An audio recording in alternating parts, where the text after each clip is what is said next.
Now we will move on to the GSMA, and we have Mr. Luiz Felippe Zoghbi is with us. Hi. Hello, thank you very much. Hello. Yes, so we are waiting for your presentation and give us some information and also some experiences that you have that you will share with us about 5G and 5G deployment, and what especially we have here a regulator, and we have also in this place some regulators, what regulators should do in their roadmaps. Thank you. Thank you very much. Perfect. So thank you for the opportunity while my slides come up. It's a pleasure. I wish I was there with you as well.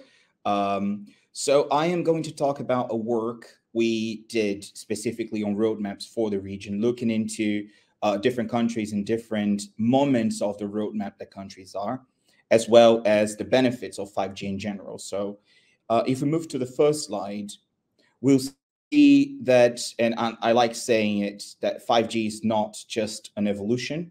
5G is here to bring a revolution. So 5G is able to deliver, as you was mentioned, massive IoT, ultra reliable, low latency communications, such as in connected cars or object manipulation or a remote surgery, for example, as well as enhanced mobile broadband, that is the enhanced service of we already have now.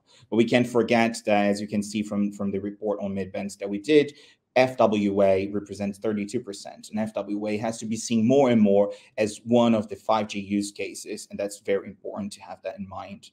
So if we move to the next slide,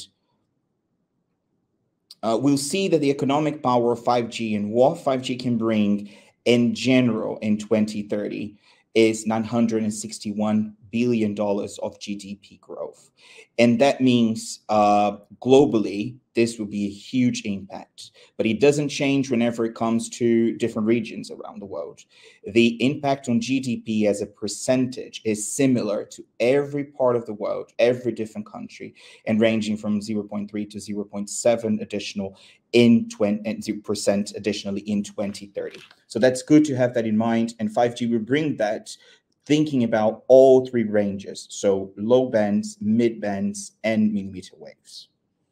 And if we move ahead to the next slide, you will see that mid-band is, and we cannot deny that mid-band has been and is seen as the birth of 5G around the world.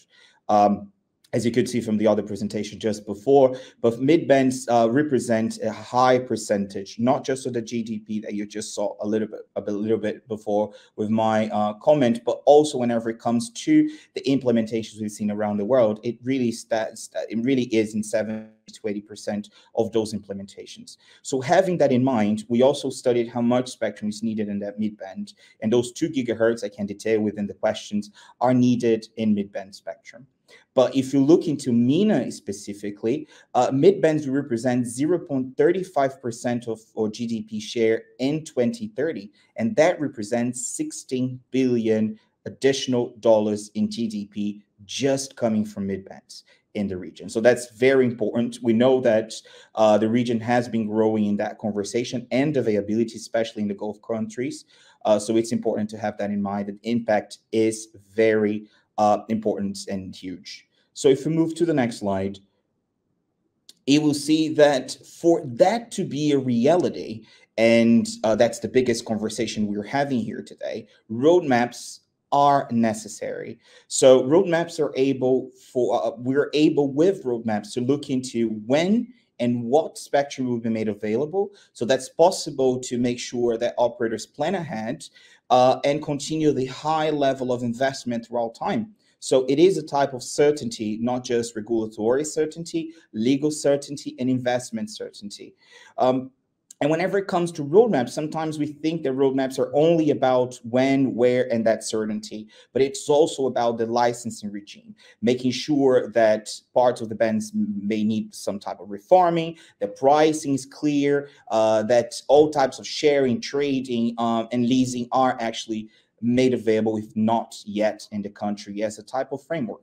So, and also, it also has the responsibility of harmonizing spectrum for now and for the future. So it does guarantee that it reduces equipment costs, it limits interference in the country and in borders as well. So roadmaps has benefits that are beyond just knowing when and how much.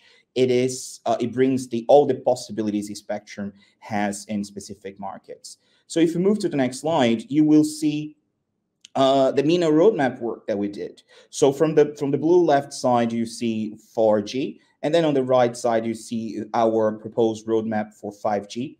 And we see that you see that the Gulf countries are not included in this analysis because most of them have already done the award implementation. But looking into other countries around the region in more detail, lots of countries already lie in the 4G era and 4G upgrades, and other countries are looking into identification of spectrum. I have to comment that Egypt has made movements within the last months with 2.6 being made available, but there is a lot more to look into additional spectrum to be implemented, identified, and then the other parts of that. But it's good to mention that Egypt is now on the other side of the arrow as well. So looking into this one, we believe that from implementation from the identification of spectrum to award implementation, all the other steps of making the spectrum clean, making the spectrum evaluation right, and the right award design, they are all important throughout the roadmap process. If we move to the next slide, you see that our report found out things that are similar, and we're able to give some recommendations. So lots of countries are beginning to invest. Some countries are beginning to invest on 5G networks, and that's important to make sure that we mention that, including the Gulf countries that have been developed it very well, and we can see by the examples we have in the detailed report. But lots are still on the phase of the LTE investment, and then we cannot forget the 4G will play a key role within the next decades. So 5G and 4G will coexist in the 2030s. And then we have to have a think about 2G and 3G existing alongside of 4G and phasing out within the next decade, depending on the situation of each country. So while some places the LTE rollout has been slower, it's important to look into the needs of developing the LTE to LTE Advanced or LTE Advanced Pro in some cases, and the market demand in order to look into when 5G should be made available. But whenever it's time to look into 5G, bands such as 3.5 gigahertz and 700 megahertz should be prioritized, but other mid bands such as 4.8 and 6 gigahertz cannot be forgotten to make sure we have the right amount of spectrum in mid bands, as I mentioned before. So we also suggest that regional band plans and all regional harmonization is taken forward, and bands that we know in some cases there is any type of incumbent use or assignments such as 2.3, 2.6, and 3.5 should have an investigation in detail to make sure that those are available whenever it's the right time with the right conditions.